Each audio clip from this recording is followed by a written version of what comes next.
Mr. McGill, or as we know you, Andrew or Andy. Um, I am so happy that you were able and willing to join us today. I think this is our fourth conversation with Commissioner Sanders. And this is just an opportunity for me to gather information from experts throughout the county and share it with my constituents here in Pittsfield Township and Ypsilanti Township. And so without further ado, I am going to turn this over to you. And if you would just be kind enough to let us know just a little bit of a smidgen about you and sort of the history behind our topic today, which is related to the proposed Ann Arbor Airport expansion. Thank you very much, Commissioner Sanders. I'm delighted to be here, and I appreciate the opportunity to talk about our group and our opposition to the proposed expansion of the airport. This whole airport project began in 2007 when the Ann Arbor City Council decided to move forward with preliminary plans for an expanded runway at Ann Arbor Municipal Airport. And this is really the fourth time in about the last 50 years that there's been a proposed expansion of the Ann Arbor Airport. So this is not a new issue. It's been defeated at the three prior times. Either it never came up for a vote before the city council or the council voted it down. So this was the fourth attempt. And as it moved forward, it took about a year and a half to gain the approval of MDOT. MDOT oversees aviation issues in Michigan under a block grant where they basically operate as the FAA. And for the FAA as well to approve the proposal. And then subsequently in September of 2008, the Ann Arbor City Council voted to approve what's called the Airport Layout Plan, which is kind of the design for the proposed expansion, and to complete an environmental assessment on what the impact of the project would be. And these environmental assessments are required for any project that's going to receive federal funds under the National Environmental Protection Act to ensure that a variety of environmental conditions are not going to be violated by the project. So it was about 4 or 5 months after that, in the beginning of 2009, that our group, a group of public citizens, learned more about this proposed expansion. Now, even though in 2007, the Ann Arbor City Council instructed the city staff to inform the communities around the airport of the proposed expansion, they never did. They didn't do it for a couple of years later. So we all found out about it after the city council had voted on it and when an article appeared in the Ann Arbor News. And that caught the interest of all of us because we didn't know anything about the expansion. We were concerned about the safety that the expanded runway could threaten, and we wanted to learn more about it. So we created a group called the CPCQ, or Committee for Preserving Community Quality, to examine the airport issue and to take position. Now that was almost 17 years ago that CPCQ was started as a grassroots group that now represents about 2,500 people including residents of Pittsfield, Lodi, Scioto Township, Ann Arbor, and Saline. And importantly, the Stonebridge Community Association, which is a large community just to the west of the airport. And we have managed to develop a terrific 50-50 partnership with Pittsfield Township that I'm told is rare to have public-private partnerships or public-public partnerships, as we'd like to think about it, but especially ones that last as long as this one has. But we've shared philosophies, we've shared goals in opposing the expanded airport. And importantly, we share one of the country's premier aviation attorneys who's been very helpful in guiding us as we've moved forward. What the city proposes to do is to take the runway that is now 3,500 feet long and expand it to 4,225 feet. At the same time, they want to shift the east end, 150 feet of the east end of the runway to the west end of the runway. The result of this is that it would move the end of the runway for planes taking off to the west, which is what primarily happens, would move that runway 3 football fields closer to Laura Road. That would cause planes to be flying lower and slower over the population centers. And when planes land to the east, it would cause them to be crossing Laura Road at a dangerously low altitude of 49 feet. Now, when you consider that there are some trucks that go down Laura Road that could be 35 feet high, and if planes are landing at 49 feet, that's just too close for any kind of comfort. It's an accident waiting to happen, Commissioner Sanders. And even if the plane and the truck don't collide, I could just imagine some citizen driving down the road, seeing this happen in front of them, that alone could create an accident because it would be very disconcerting to see. So it's fundamentally dangerous. Now, when Ann Arbor proposed to do this, revisionist histories are kind of beautiful in a way. The revisionist history is that they said they were doing it for safety. When you probe the Ann Arbor officials, they talked a little bit more about pilot safety. But if you go back to 2007 and 2008, they were saying something a little bit different. What they were saying is this is a good project for the city because it's, quote, free money. And what they meant by that was, if you'll recall, 2007, 2008, we were in the midst of a really terrible recession.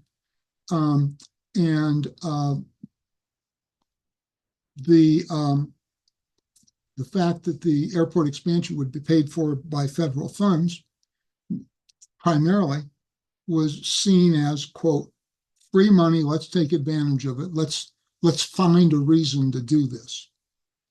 And the reason they found was what they called runway overruns. And what an overrun means, as you'd kind of expect from the description, a plane running off the end of the runway.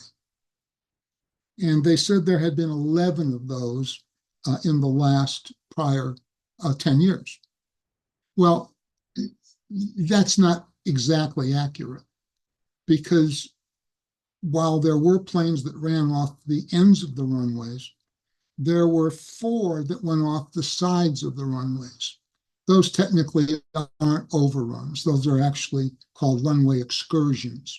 And they happen for a variety of reasons.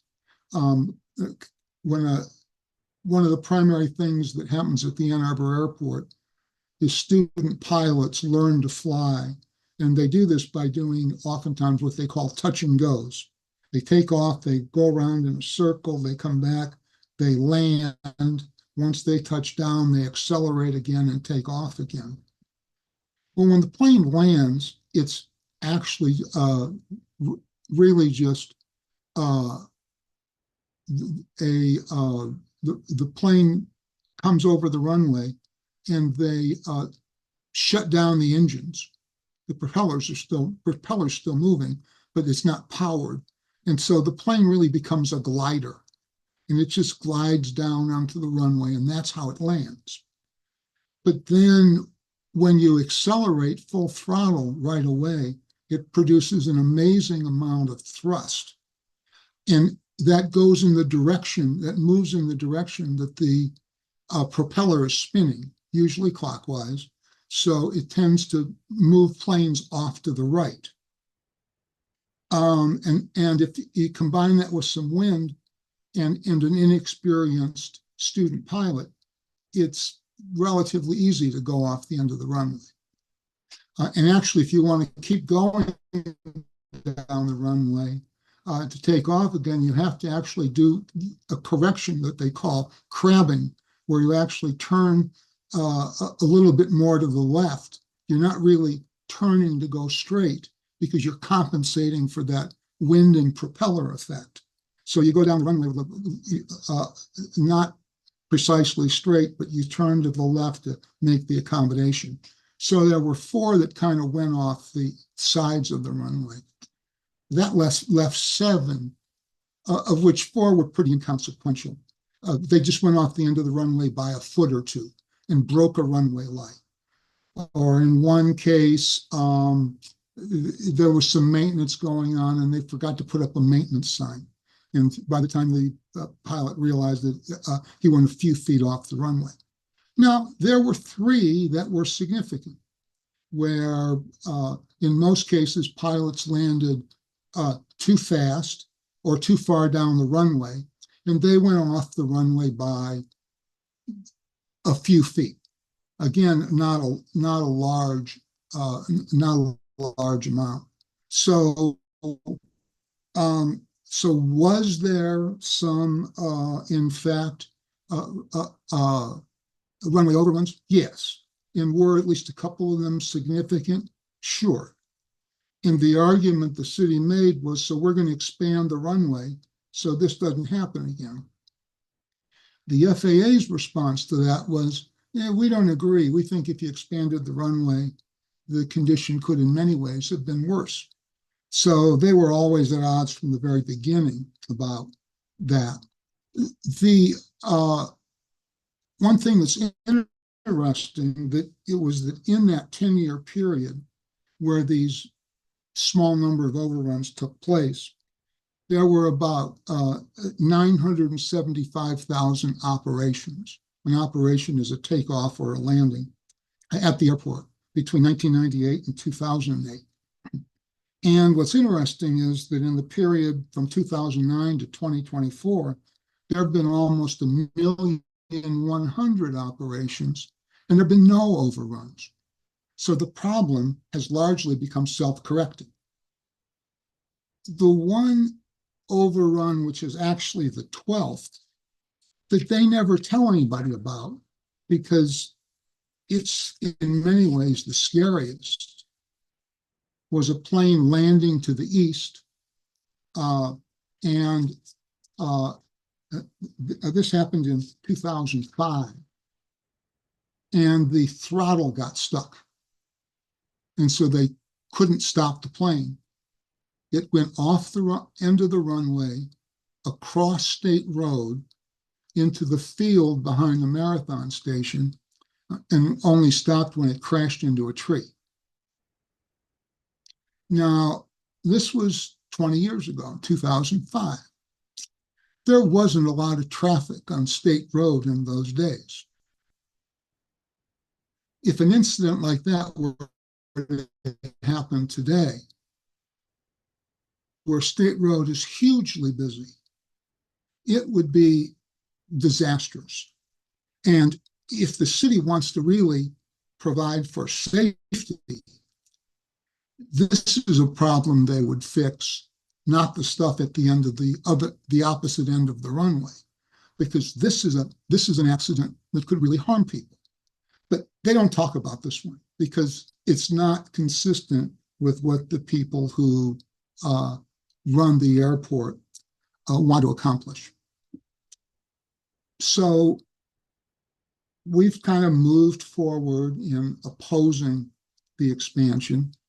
The city had to complete 3 environmental assessments, and it was the 3rd environmental assessment that was finally improved in the October of last year, which allowed the project to move forward. So where are we now in terms of as 2025 approaches, and what's kind of on the horizon? Well, the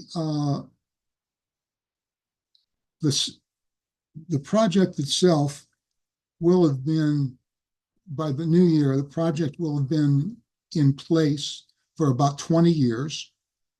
It will be the 18th year since the city council first discussed it at a working session. And next year, as you know, Commissioner Sanders, the Ann Arbor City Council is likely to decide on whether to hire a consultant to begin to do preliminary planning and design work on a proposed expansion. And importantly for our group, CPCQ, and for Pittsfield, also in 2025, the U.S. Circuit Court of Appeals for the D.C. Circuit, which is a court that some people call the second most powerful court in the land, a 3-judge panel of that court will be deciding whether or not the FAA and MDOT violated federal law in approving this finding of no significant environmental impact, which allowed the project to go forward.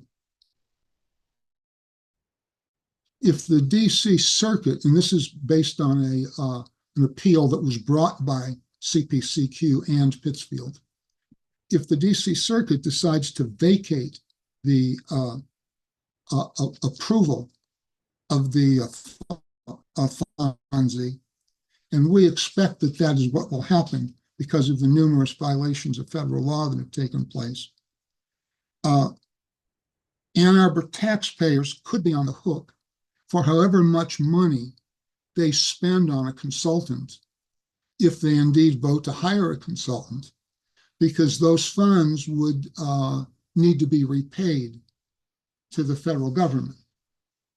So that could be, depending upon how the council voted and how much money was involved, that could involve several $100,000s.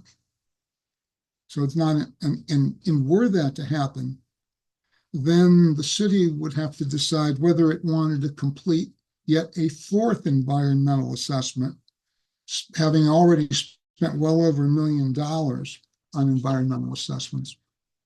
So there's a lot going on.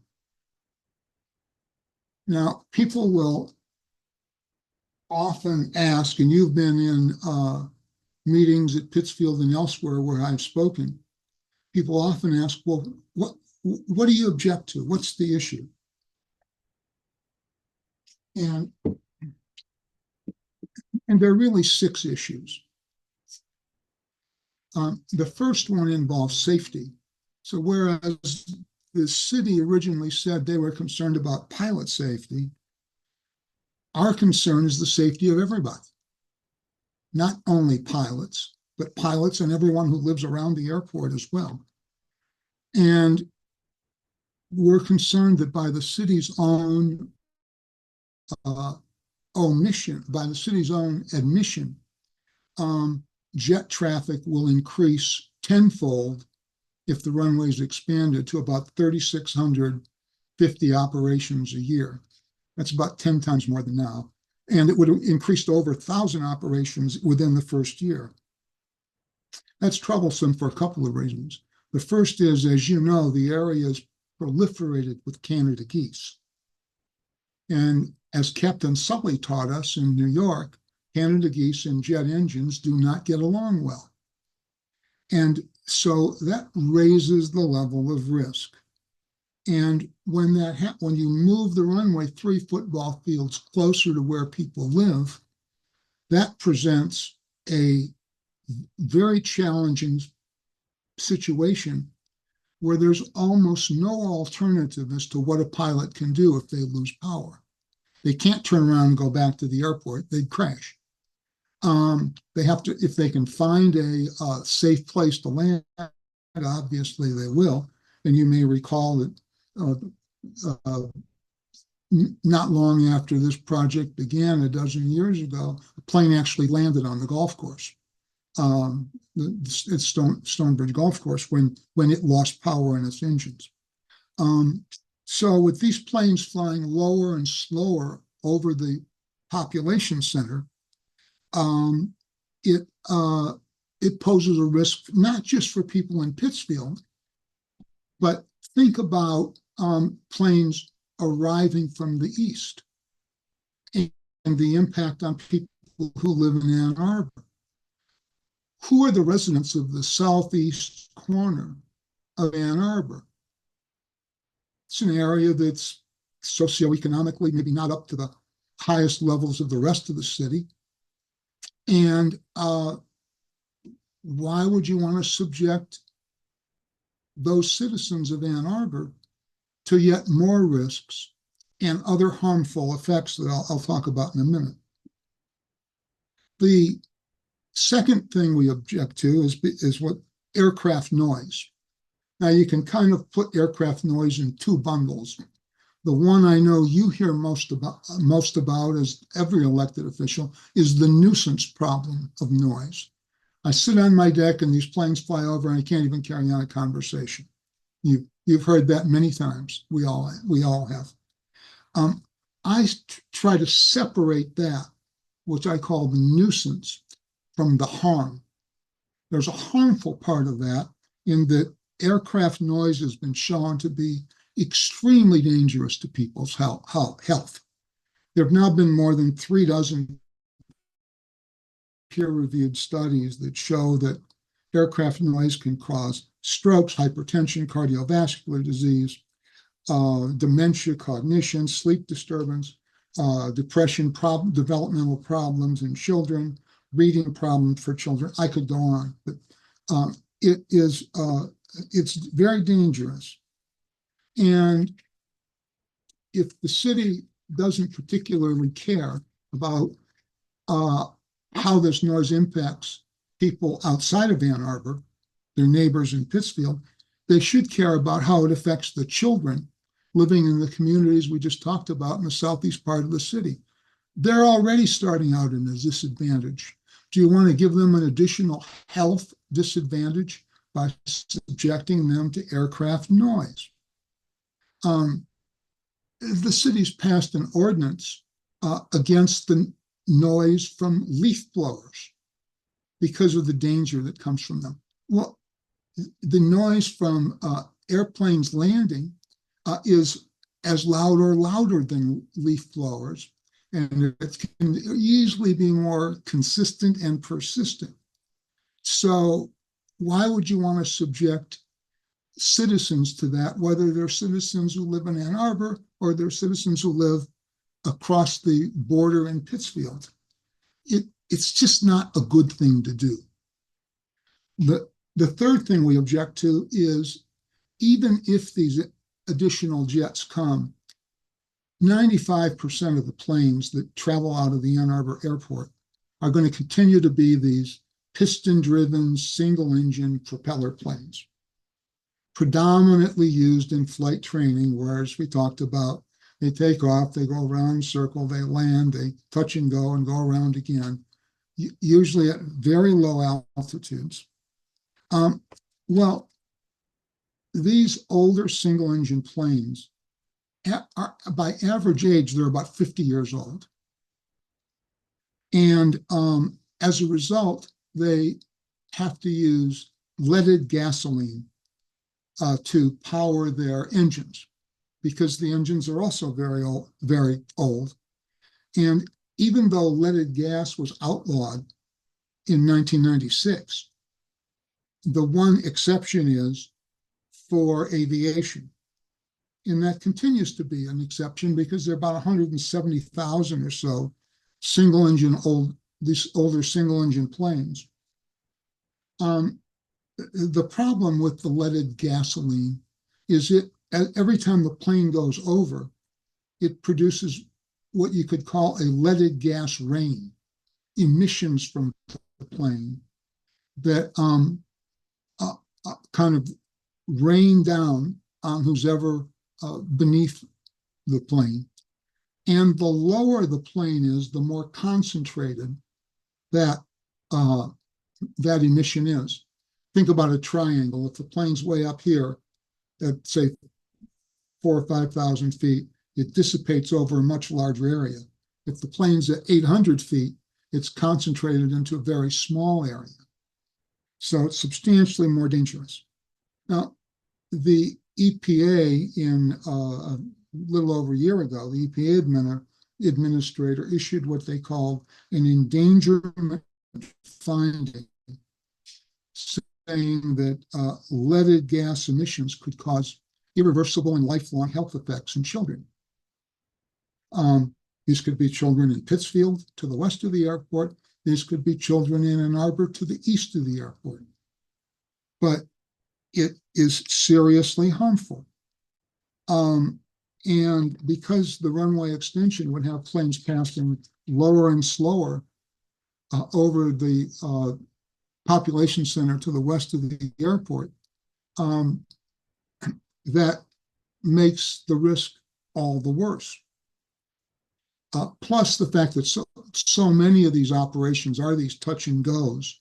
It's not just that you would experience it one time, but you experience a sequence of these for an hour or so, which is a typical flight training lesson time.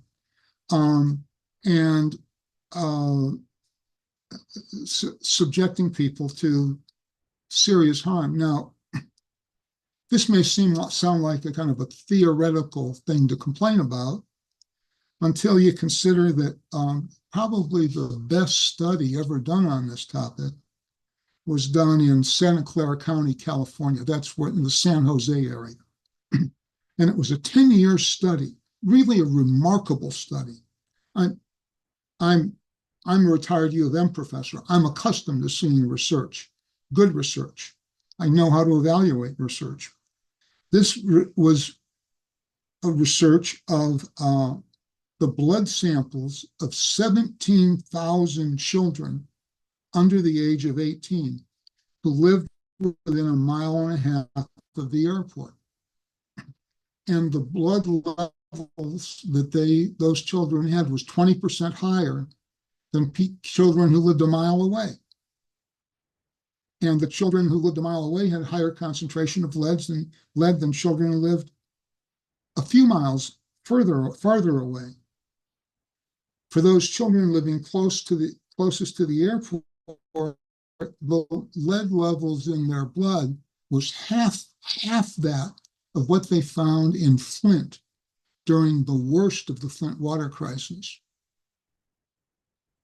So that's a serious health effect from lead.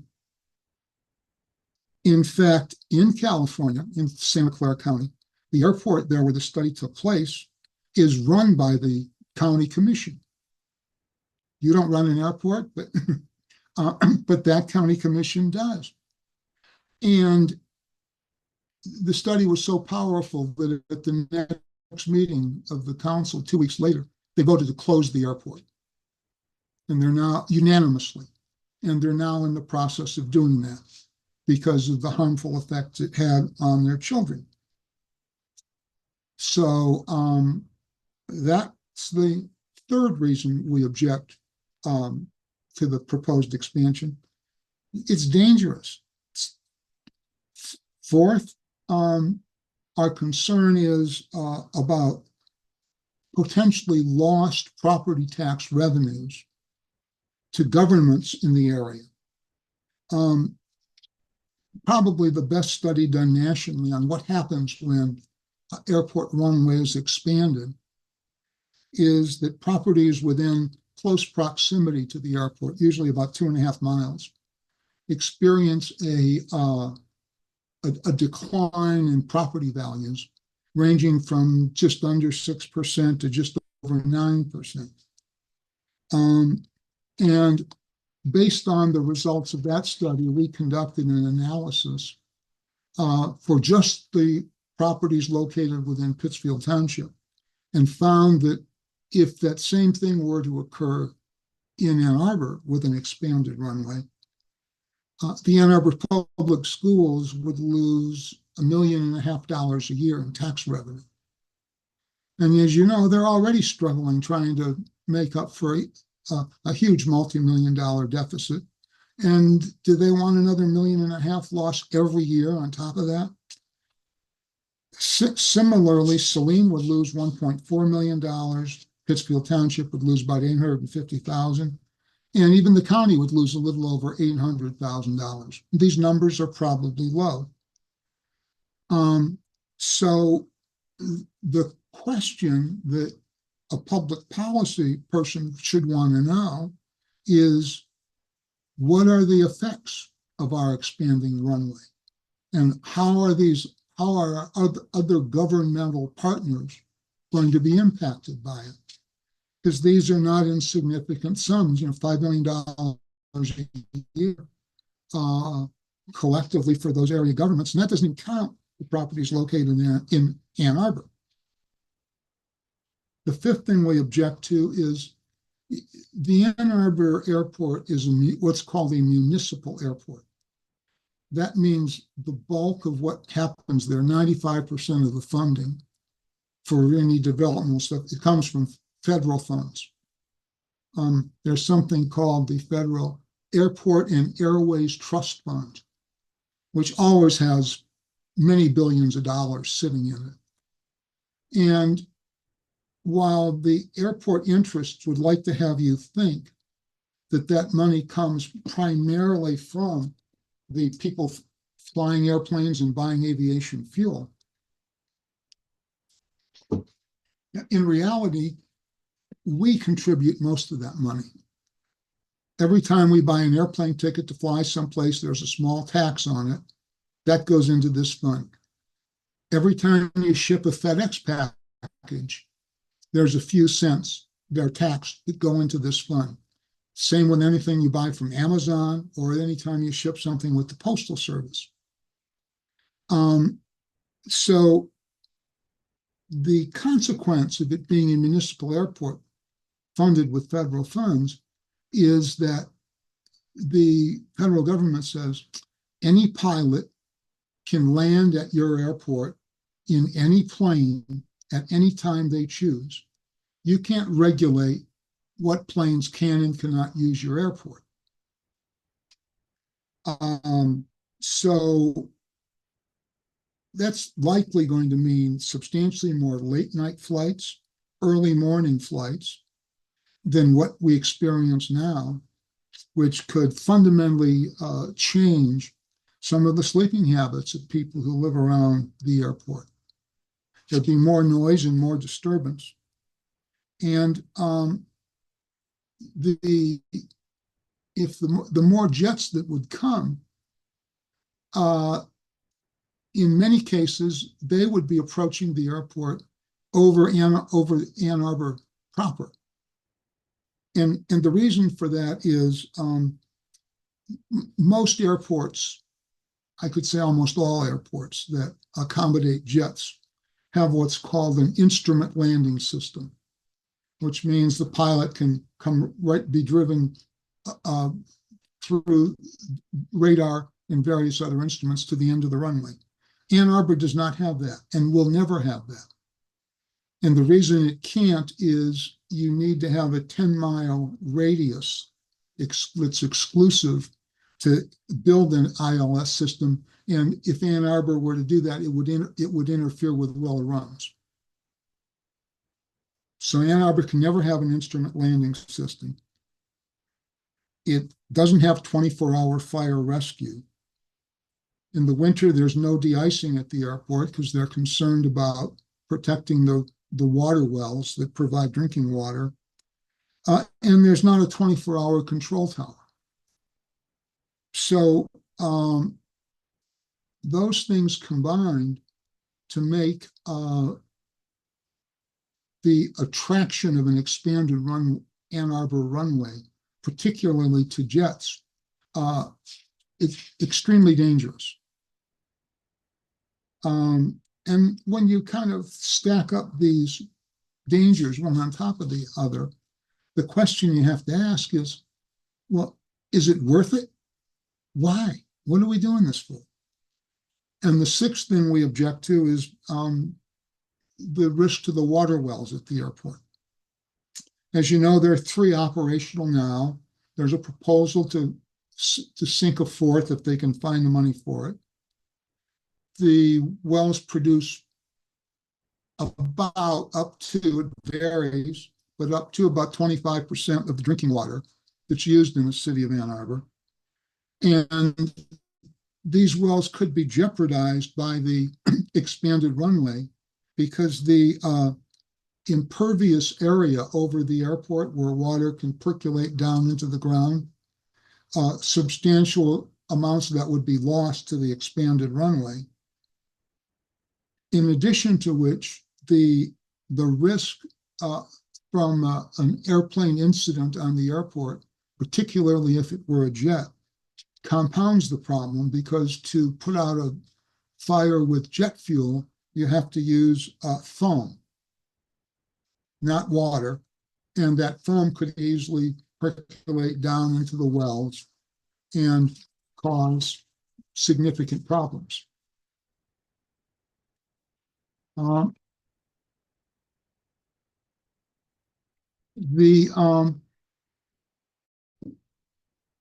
think the question that often comes up is Ann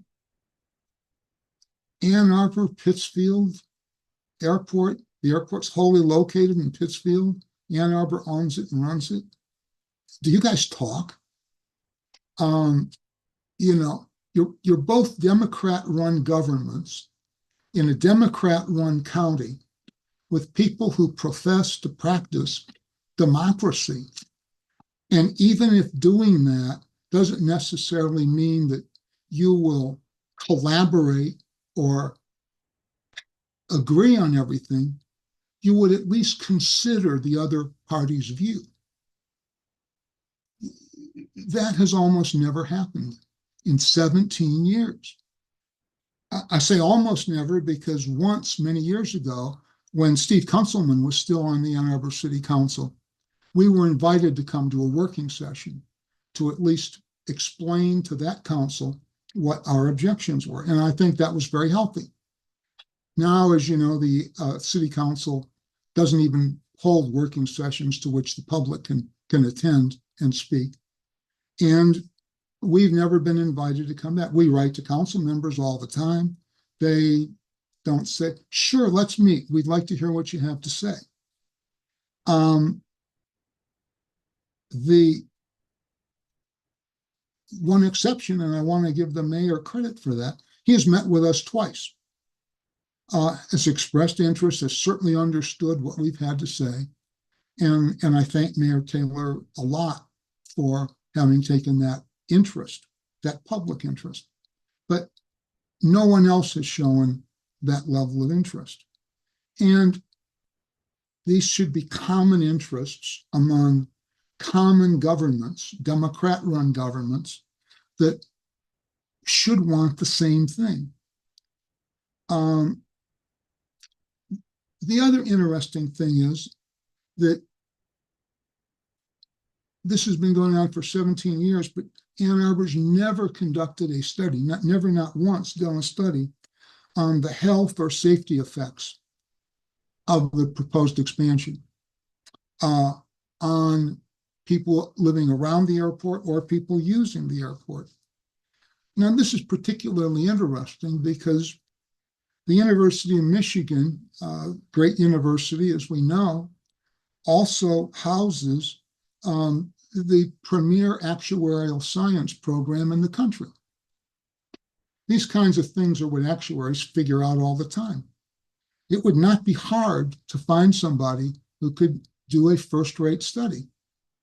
So either A, you don't care to know the data, or you're concerned about what the data would look like and how it might not present your case for expansion, so you just don't do it. But it should have at least been done to some degree. And I know the city council is very busy. I get that. We've never even been asked to go to the Ann Arbor Airport Advisory Committee to make a 15-minute presentation.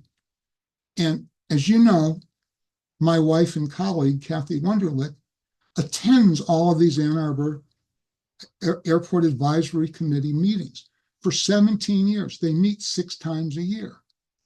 She's coming up to her over 100th meeting. These people know her well. But have they ever said, hey, why don't you guys come and at least tell us what you object to? We'd like to know. We may not do anything differently about it, but at least we'd like to know. Never even asked. MDOT has never asked us to, why do you object? This has been going on for a long time. MDOT, they should be serving the citizens, all of the citizens of Michigan, not just the aviation community. MDOT has met monthly with the Ann Arbor Airport proponents of the expansion for decades, monthly. Never met with us. Even the Michigan Aeronautics Commission, which, as you know, has members appointed by the governor, they meet monthly. We've never been invited to go and talk to them. And so these are all people who have strong voices in what's going on, and they've never expressed an interest in what folks who are objecting to this proposed expansion, what they object to and why. So one of the reasons that we have had to go to court, when we have this case pending, as I told you, before the U.S. Circuit Court of Appeals in the D.C. Circuit, we also have a case where the defendants are MDOT and Ann Arbor in the U.S. District Court for Southeastern District of Michigan, is we haven't had a chance to have our views heard any other way because no one is cared.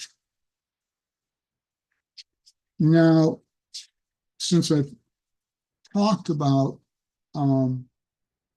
these cases that we have, what are the major issues that we have raised in these cases beyond the safety stuff? Well, one is that, as I talked about, MDOT operates as the FAA in Michigan under a block grant, and as such is really the final decision maker. The problem is that MDOT's contract with the federal government to do that expired in 2015. So when MDOT approved the environmental assessment in 2023, it did not have a contract to do so. Next, the MDOT and the FAA have not really enforced prior FAA feedback on those earlier environmental assessments that were conducted. The city has said one of the reasons for expanding the runway is because the current runway is short, planes have to make stops to get added fuel to get to where they're going. And from 2010 on, the FAA said, send us the documentation. We'd like to see how many planes this has happened to, how frequently, and what the effect is. Ann Arbor's never once responded. So you would think that the agencies that are going to approve this project would at least require a response. But they've just in the end ignored that. Similarly, Ann Arbor should have considered Willow Run as an alternative for this jet traffic. They didn't do that. And they're supposed to have what is called a adequate purpose and need, which is that they're serving an important public purpose and it's needed. And one of the requirements for that is that the airport have more than 500 operations a year of the type of most demanding type of plane that would benefit from this expansion. Ann Arbor has not met that 500 hurdle in the last several years. The other thing we object to is that in this interchange between the FAA and MDOT and who's going to decide what, they are not following the federal law. There's a federal statute called the State Block Grant Program that requires states that operate under a block grant to comply is the important word, comply with the National Environmental Protection Act, other federal regulations. But the FAA only enforces, and MDOT and Ann Arbor only, as a result, consider what the NEPA and the federal regulations say. So it's the difference between comply and consider. Comply means to act in accordance with demands, requirements, conditions, and regulations. You got to follow those things. Consider means to think carefully about and contemplate, bear in mind, to regard, but then once you consider, you can basically do whatever you want. That's not comply. Congress said you have to comply.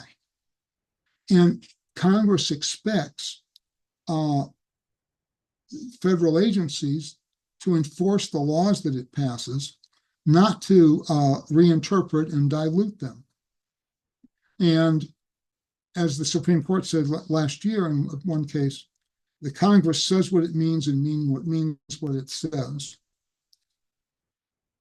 And the third part of that is that in some sense, you could almost think of the FAA and MDOT in this situation as two parents that a crafty child could play off against one another to get what it wants. And in a lot of ways, that appears to be what's happening. And that's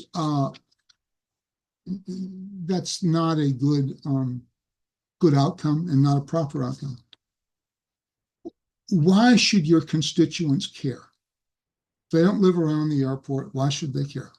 Well, safety, health, noise, tax dollars to the community, pure drinking water for the people who live in Ann Arbor, and allowing citizens in the surrounding community to live with the basic life, liberty, and pursuit of happiness that we're all entitled to.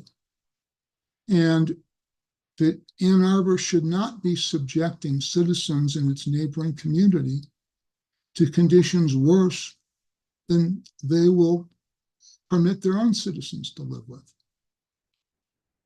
So it's our hope that down the road, we'll end up working together. We'll help people in the city understand more about what's going on, help residents of Ann Arbor to voice their opinions to their city council, and to hopefully reach a point where this expansion as proposed does not go forward. And I appreciate the opportunity to talk with you about it and be happy to address any questions you might have. Thank you very much for that very thorough history of what's going on and what has occurred to date. I feel like we might need to do a part 2 at some point in the next couple of months. Mm-hmm. I will say that, as you know, I did schedule and we conducted a tour of Willow Run. Mm-hmm. with some of the Ann Arbor City Council folks, and also some of the members from your opposition group. Mm-hmm. And then after that, and I think as a result of that, then Ann Arbor scheduled a tour of the Ann Arbor airport. Mm-hmm. What we saw, though, when we visited Willow Run is that they are more than equipped to handle additional planes. I also noticed that they have at least one federal policing agency that has a full-time facility there.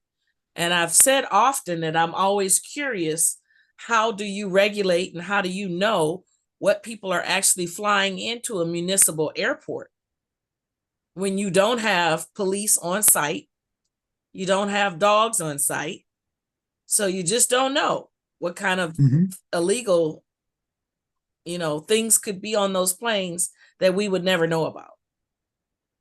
And I think people think twice. It's like driving in an area where the cops are always going to be there. You're not going to be flying through there Right, and give them an exactly. opportunity to pull you over. So I've always had a question about, what is it that people think 15 extra minutes is going to be, it's going to hinder what it is that they have to do, because it literally is a straight shot, straight Absolutely. down I-94. So, and I got the impression that Detroit Metro Airport, they, would be welcome, more than welcome, to have additional conversations about, accepting additional flights out of that location. And it has been they have received a huge number of grants, one of which the Washington County Commissioners helped them receive by writing a letter of support Mm-hmm. that has allowed them to expand their runway.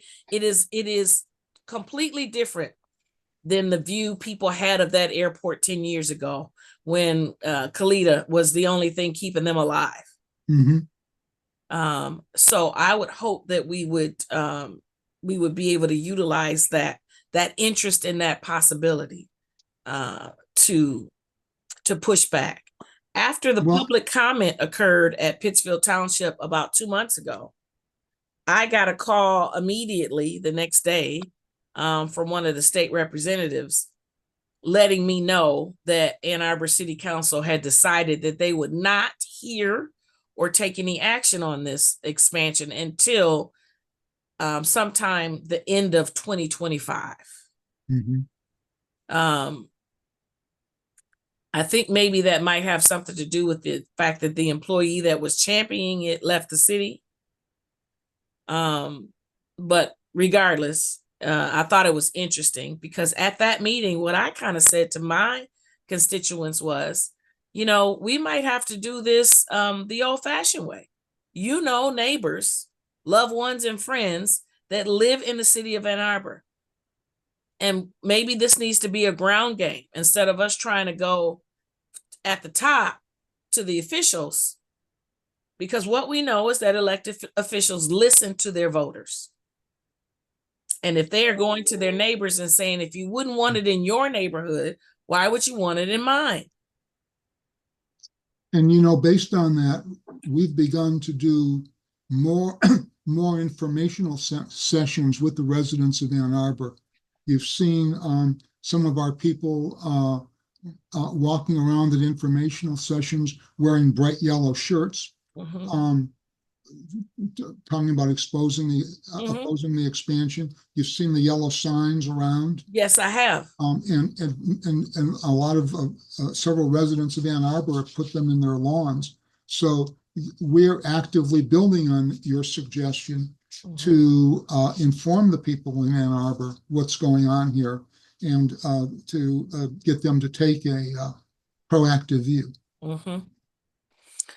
I don't really have any questions. I mean, I've listened to you several times. I've been, fortunate to be at many of the meetings where you've presented.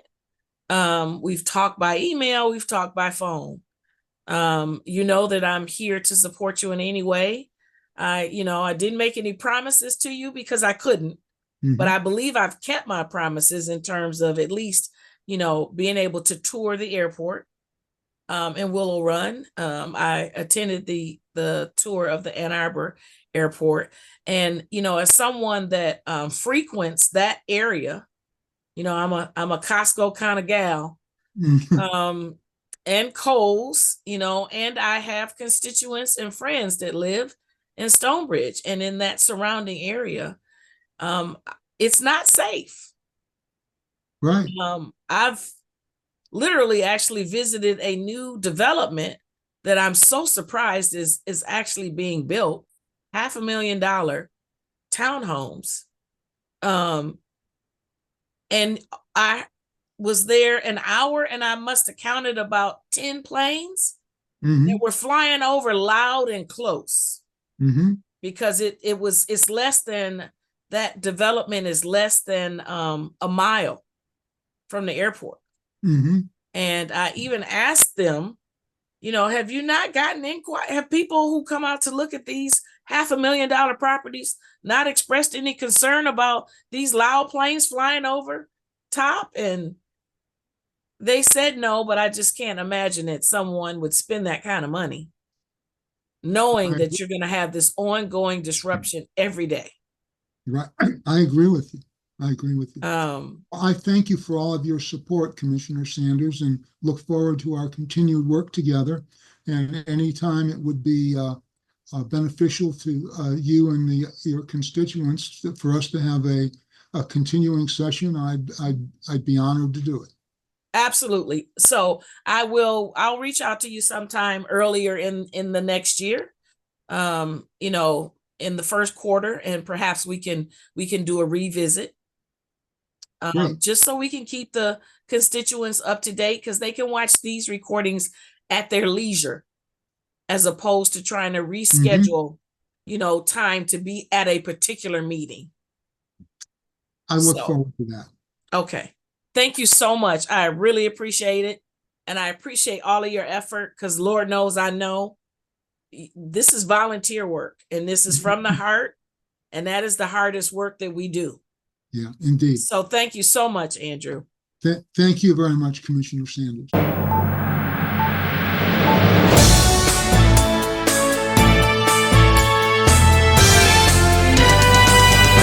Well, good morning, Andrew McGill. We call you Andy, or you allow us to call you Andy.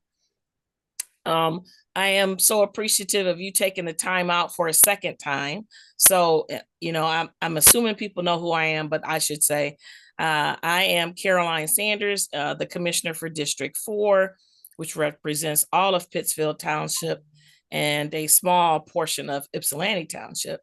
And I am here this morning with Andrew McGill, one of my constituents from Pittsfield Township, but co-lead, because I'm not going to leave Kathy out, co-lead on the efforts to stop the Ann Arbor Airport expansion. And so we're joining you this morning.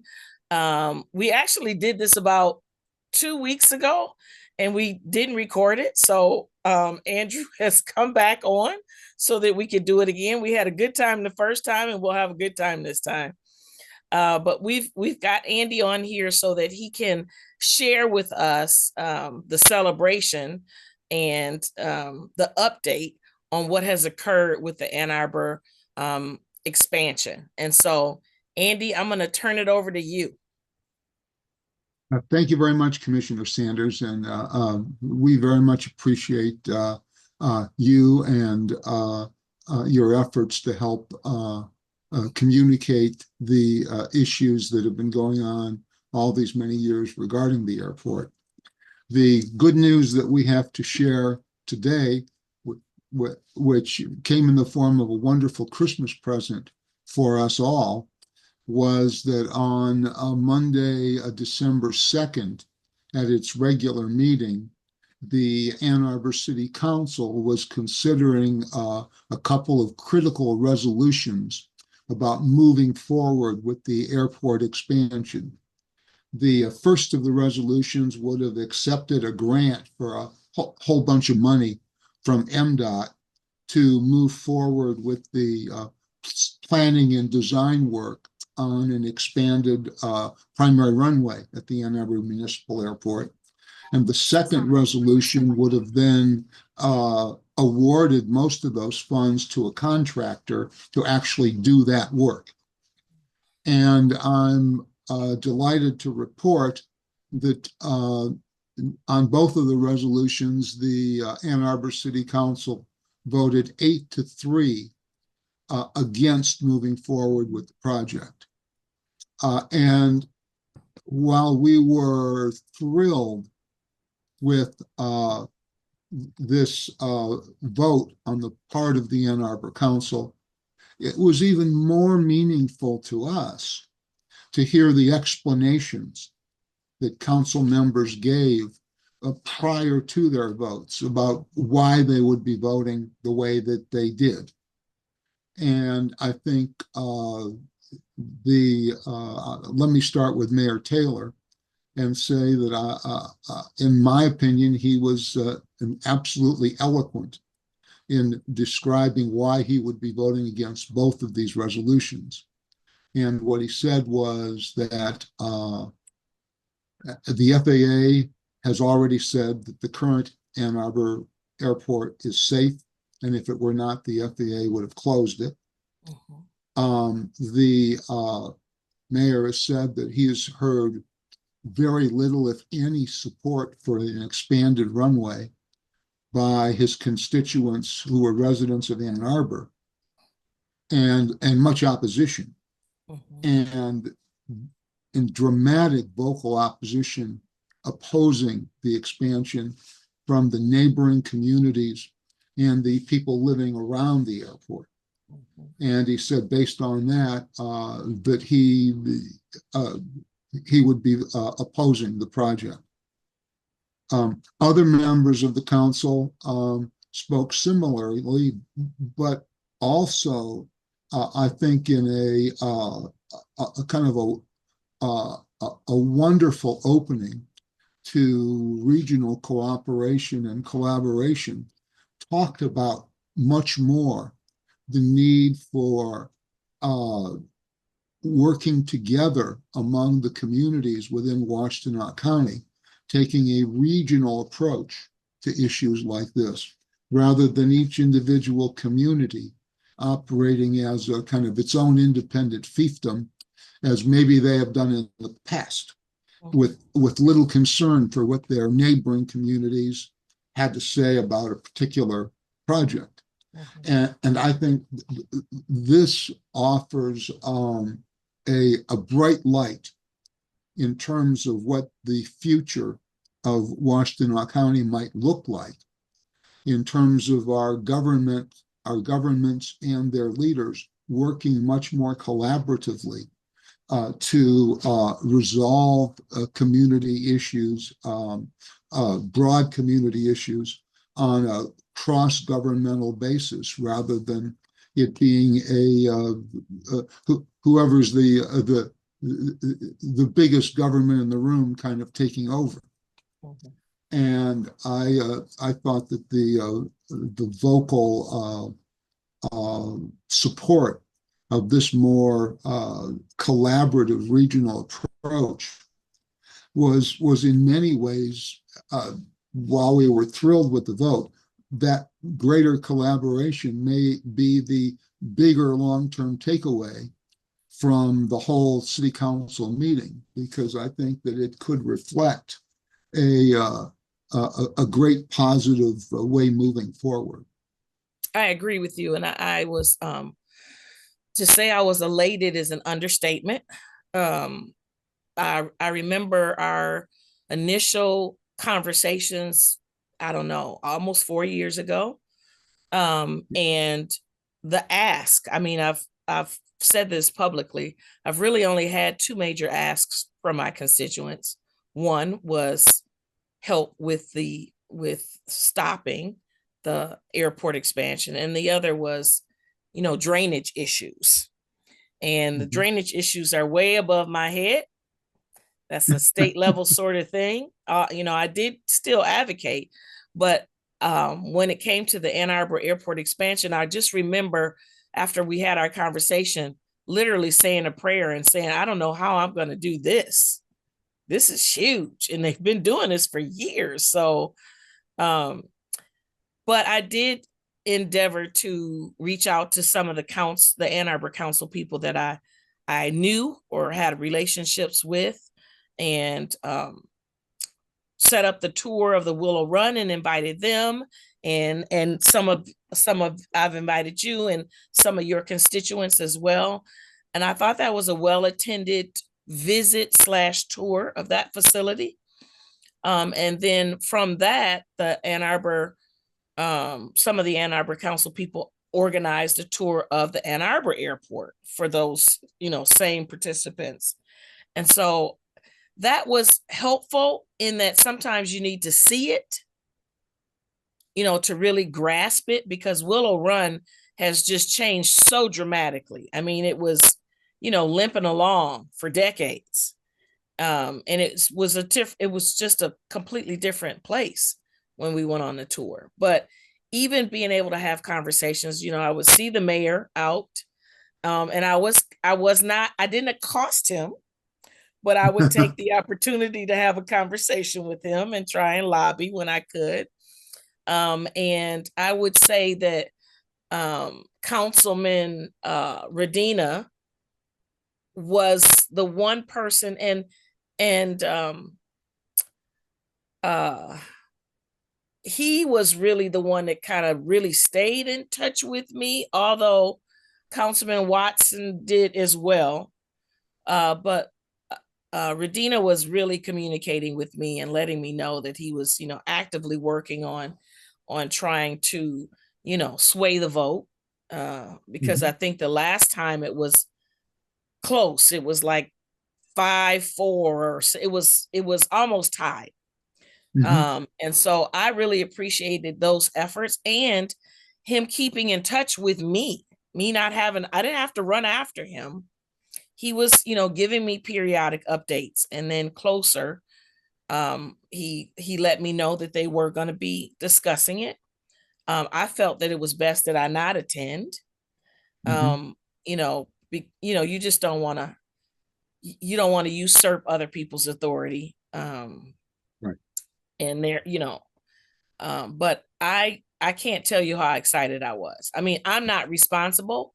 I'm not even attempting to try and take credit for what happened. I'm just glad that I was a part of the team effort, along with Pittsfield Township. I mean, I really should back up and say my first excitement was when your group and the township entered into an agreement to move forward on a legal footing. I thought that was tremendous, that it would be a partnership, and that emeritus supervisor Graywall has always been supportive, as has the board of trustees. But that was really very telling, that they would put resources behind assisting your group, with the possible legal fight. And so I'm Well, glad we didn't have to really do all of that. But yeah, just like you said, it was the perfect Christmas gift. Absolutely unexpected. well, what I'd like to say is, Commissioner Sanders, in thanks to you and thanks to the leadership of Pittsfield, I think it was the determination and the continued focus of you and the Pittsfield leaders to communicate with members of the Ann Arbor City Council that became critical. None of the facts involving this project have changed significantly in the last decade. Mhm. They've all, there have been some little nuances here and there, but they've basically been there uh, for the examination of anyone who chose to do it. Mhm. We have been working diligently to share this information with Mhm. members of the Ann Arbor City Council over these many years with, I'd have to say, limited success. We aren't their constituents. Right. And while we may have sent them any number of communications, we rarely, if ever, heard back from them. And Mhm. leading to us to believe that they probably weren't paying a lot of attention to the 3 or 4 page letters we were to send them with some, detailed facts in them. What I think has been transformational is having people like yourself and the leaders of Pittsfield, and in many ways the newly elected members of the Pittsfield board, Mhm. who have long-term prior relationships with the members of the Ann Arbor Council Yes. through the Democratic Party, through your various work as active members of the party. Mhm. So you brought to the table a credibility that we non-Ann Arbor residents did not have. And you all collectively did a wonderful job of sharing with the members of the Ann Arbor City Council the information that we had shared with you and members of the Pittsfield board about why the expansion was a poor and dangerous idea.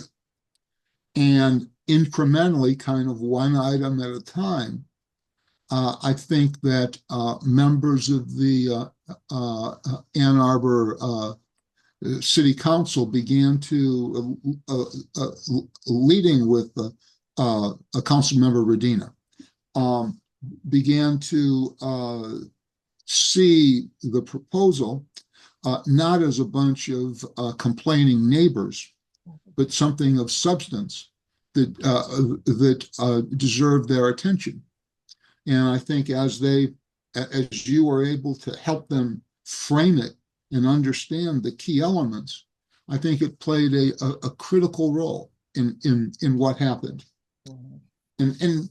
And where I began to see kind of a first sense of maybe this turn occurring was January of last year, when the mayor was generous enough to meet with us Mhm. to allow us to share our analysis of what was going on with him.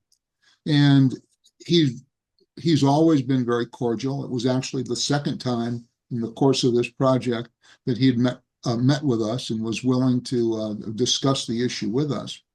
And at the end of our meeting, I wasn't sure what the result would be because the mayor didn't take any notes. And at the end of the session, he said, "Well, as I heard, you talked about 6 things," and he rattled them off one at a time with great detail, better than I had done. And, and it was clear he understood, and that didn't mean necessarily that he supported our arguments, but at least he understood them.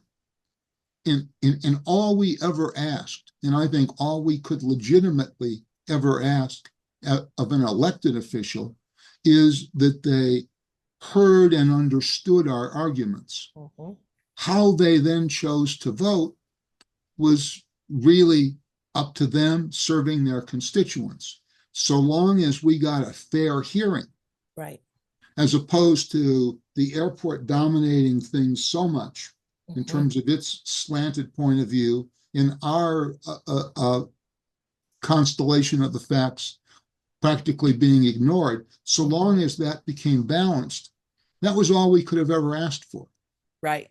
And I think that as that happened, members of the council incrementally became more and more persuaded that moving forward with this expansion was not a good idea, was not good for the environment, was not good for the community, and posed some significant risks. So we're grateful to you. We're grateful to the leaders of Pittsfield who had the determination to kind of keep incrementally going at working at this all these many months and years. And I think that collectively, we can take a great pride in what ultimately happened, and we're grateful to you. And I'll say for on behalf of the Ann Arbor mayor, that's what happens when you get a decent attorney. They're able to, they can recite facts and they don't have to write it all down. And it also shows, that he absolutely has the ability to intently listen. Yes.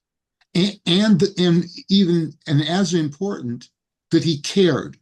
Yes. That he cared. Yes. And yes. I think that came through as well in what he said at the council meeting. Was he wasn't just reciting facts. I mean, that was a very affective statement on his part in terms of how he felt and how he had analyzed things.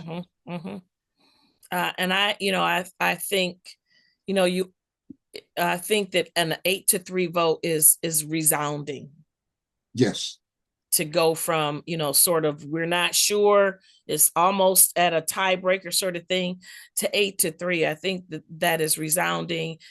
I believe that it has given us all a huge sigh of relief. Yes. And I don't think personally that we're harming anyone. There is still, we've got a tremendous asset at the Willow Run Airport that is positioned so it is literally sliced in half. Half is in Washtenaw County, half is in Wayne County. And you've got it being run by a major metropolitan airport. It's not a standalone. It's, it is operated by the Detroit, airport. Right. So metropolitan airport. And so that brings a huge number of resources that I think can be beneficial. And, we're talking 15 minutes. It's a straight shot.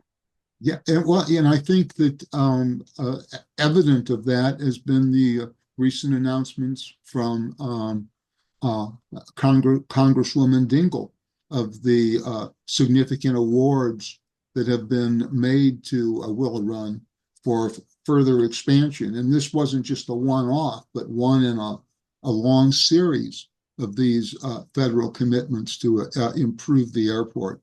Right. And I think, as you said at the top of our discussion, the importance of the Willow Run tour that you arranged is that a lot of people had a perception of Willow Run that may have been formulated 10, 15 years, 20 years ago.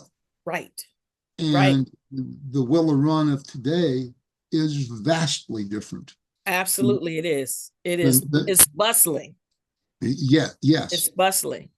And it's the appropriate airport for the larger aircraft and the smaller jets. Could have been dangerously attracted to an expanded Ann Arbor airport. They don't belong here.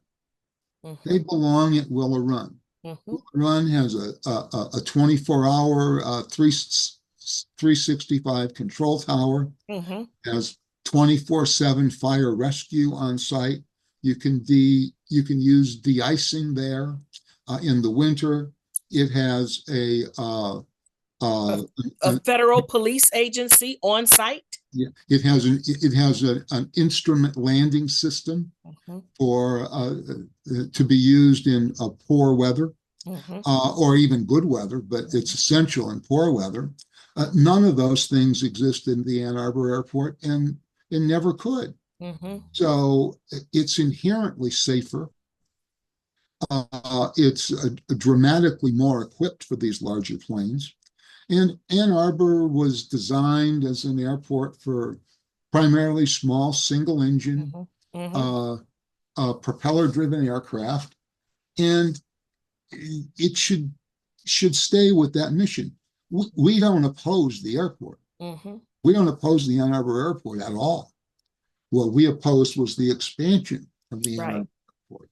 Right. Because I don't think the expansion would have gone along well with the increasing density and expansion of Pittsfield Township and the bordering Ann Arbor area, because it's people are just moving there in droves.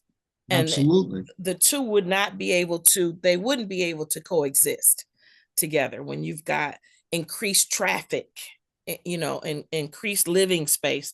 The traffic alone, if you just talk about the roundabout at State and Ellsworth, that's a whole thing right there. Oh, yeah, Um, absolutely. Yeah. so I am, you know what, I'd have to say that I am so appreciative, first of all, that Pittsfield is my district. Um, I don't even want to say how much, because then, somebody might try and steal my joy. But I am very appreciative that Pittsfield is my district, and that, we have warriors like yourself and Kathy and the other members that have been fighting this fight for 17 years, along with the some of the now retired Pittsfield Township officials who have been, right there with you, supporting all of this time, and the new officials that are coming on board. I'm just excited because I feel like this is one of, I don't want to say one of the first, but one of the more recognizable sort of partnerships, multi-municipality partnerships, where we really did act and behave like good neighbors. Yeah. Well, it's interesting that going way back to when this began, when our great group, the Committee for Preserving Community Quality, uh, partnered with Pittsfield in opposition to Mhm. the airport, and worked together, shared the same philosophy, shared a world-class national aviation attorney, um, who helped in our initial responses to the Mhm. environmental assessments and such things. And I can remember about a year or so into this, I got a call one day from Alan Israel, who was then the clerk Mhm. in Pittsfield, and was strongly supportive of our combined effort. And he asked if I could meet with a visiting group that he had coming. And I said, sure, I'll be happy to. Tell me about the group. He Mhm. said, well, they're a group of civic leaders from Russia, from various communities in Russia. And I Hmm. said, well, that's interesting. And in what, why would you want me to meet with them? And he said, because the partnership between a community group and a governmental group, your Mhm. group and ours, Mhm. is so unusual. It's really the only one that Pittsfield has had that has been sustained like this. Mhm. And I think it would be helpful for these local government leaders in Russia to hear from both of us about how we work together. Mhm. And it was wonderful. And these visitors were uh, maybe astounded is a little too strong, but were found it remarkable that this had happened and was going on, and that was 15 years ago. Mhm. Mhm. So I think it's kind of a combination of those partnerships in the following way, that it's both a wonderful partnership between citizens of the community and their government, and then cumulatively all of the related governments in Mhm. the larger region. Mhm. Mhm. Yes, I'm I don't know where we go from here because I'm still on cloud nine. But I'm gonna take it as an absolute win, and I am super excited about the reception. Ashley, I'm gonna ask you if you can to jump in here. Do I have the date of February 4th? Is that correct for this celebration? You Th- you are correct. Yes, I've actually been working with Mia from Pittsfield Township on it. It'll be Okay. February 4th at 5:30 Okay. at the Pittsfield Township Administration Building. Okay. And once more details are available, we'll absolutely get those posted to our social media and to our website and out for everyone to share. We, Excellent. Excellent. we've been communicating with Mia as well, Ashley, and she has said that she would be sending us a copy of the invitation and asked us to forward it to anyone who we would want to make sure received it. And we're grateful to both of you. Of Okay. course, yeah. And just so everyone who's listening knows, we're also coordinating on some light refreshments, some snacks, and some drinks as well. So there will be some food and drinks at the event when you attend. Absolutely. Absolutely. Thank you very much, Ashley. Of I course. appreciate your help with that and these Zoom calls as well. And Andy, if you and Kathy are able, I would love for you to invite everybody that you can remember that has been a support to you, including the original attorneys. And, even if they're not able to come, it's a way for us to let them know that we were successful. Mhm. I think that's a wonderful idea. We have started to put together a list to make sure we don't leave anyone out. Okay.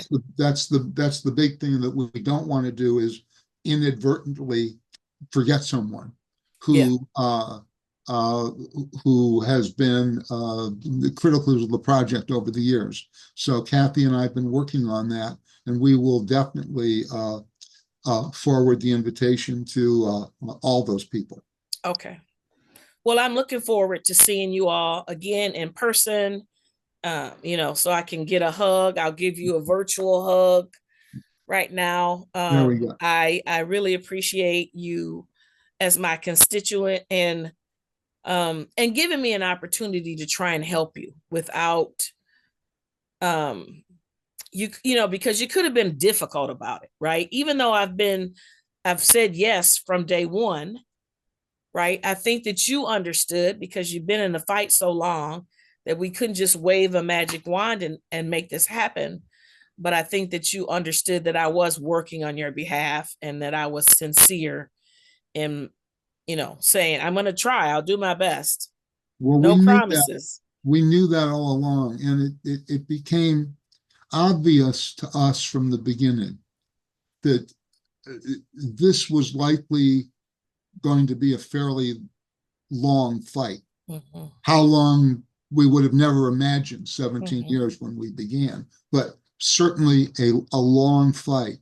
And in our views, when you have an initiative that's going on that long,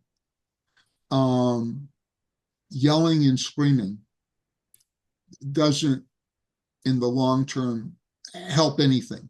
Right. It just tends to antagonize people and closes them off Mhm. from even wanting to hear what you have to say. So we have taken this, I wouldn't say low key, but certainly not being aggressive, but trying to be continually informative all through the process. Right. The people who needed to know such things, Mhm. because as you alluded to, some constituents can yell and scream and want stuff, and in the end, I don't think that that's a very positive path to go down. So, Correct. so we're grateful to you. We look forward to seeing you at the reception as well. Yes, I will be there. We look forward to it. Thank you so much, Andy. I appreciate you, having a second conversation with me. We had a ball the first time, but Yeah, I always enjoy it, Commissioner Sanders. Thank you very much.